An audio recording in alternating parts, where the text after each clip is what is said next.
नमस्कार मंडळी, स्वागत आहे आपल्या चॅनलवर। आज आपण घेणार आहोत एक सुंदर आणि आध्यात्मिक सहल, ती म्हणजेच बदलापूर जवळील कोंडेश्वर महादेव मंदिर।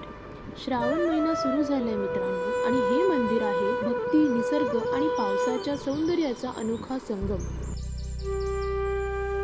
आता तुम्ही विचार करत असाल, कोंडेश्वर मंदिर पोहोचायचं तरी कसं?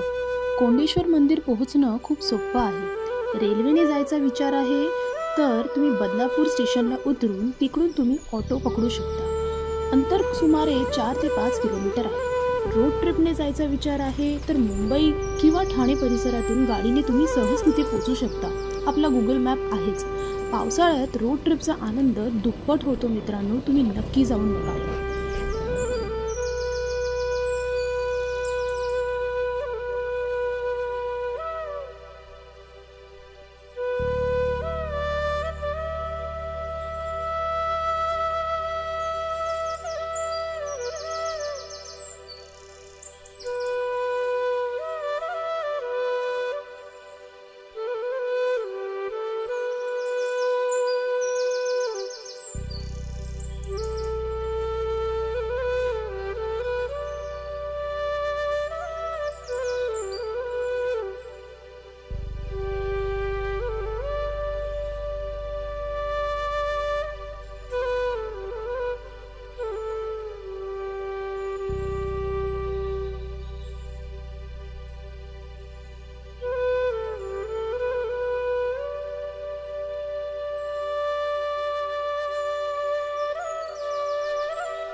श्रावण महिन्यात इथे दर्शनासाठी आणि अभिषेकासाठी प्रचंड गर्दी होते।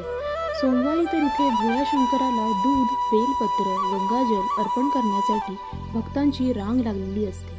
पावसाळ्यात मंदिराजवळून वाहणारा ओढा आणि डोंगराळ परिसर पाहताना असं वाटतं की आपण निसर्गाच्या कुशीत आलो आहोत। पावसाची रिमझिम, हिरवागार निसर्ग आणि वातावरणातील भक्ती हे सगळं मिळून एक वेगळाच अनुभव देतो मित्रांनो।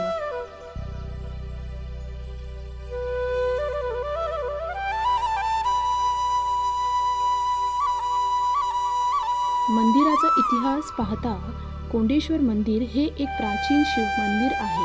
असं मानलं जातं की हे मंदिर 10व्या ते 11व्या शतकात बांधलं गेलेलं आहे। मंदिराचं बांधकाम हेमाडपंथी शैलीत झालेलं असून काळ्या दगडात कोरलेली ही वास्तू अजूनही भक्कम उभी आहे। मंदिराचं मुख्य वैशिष्ट्य म्हणजे इथे स्वयंभू शिवलिंग आहे, म्हणजेच हे शिवलिंग नैसर्गिकरित्या निर्माण झालेलं आहे। त्यामुळे या ठिकाणी श्रद्धाळूंची खूप मोठी संख्या पाहायला मिळते, विशेषतः श्रावण महिन्यात आणि महाशिवरात्रीच्या दिवशी।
कोंडेश्वर मंदिराच्या आजूबाजूला अशी अनेक ठिकाणं आहेत जी तुम्ही श्रावणात किंवा पावसाळ्यात नक्कीच पाहू शकता। ती म्हणजे बारवी डॅम, चिंचोली जंगल ट्रेल, ढोकेश्वर धबधबा आणि सोनावणे लेणी।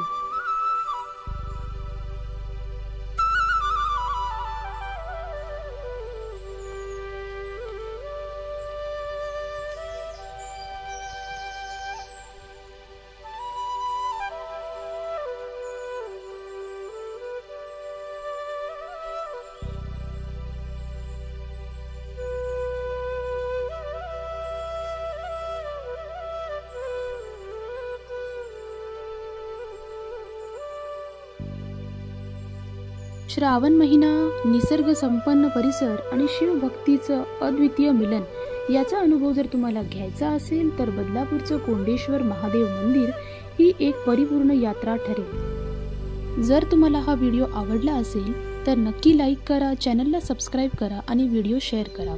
बोला हर हर महादेव।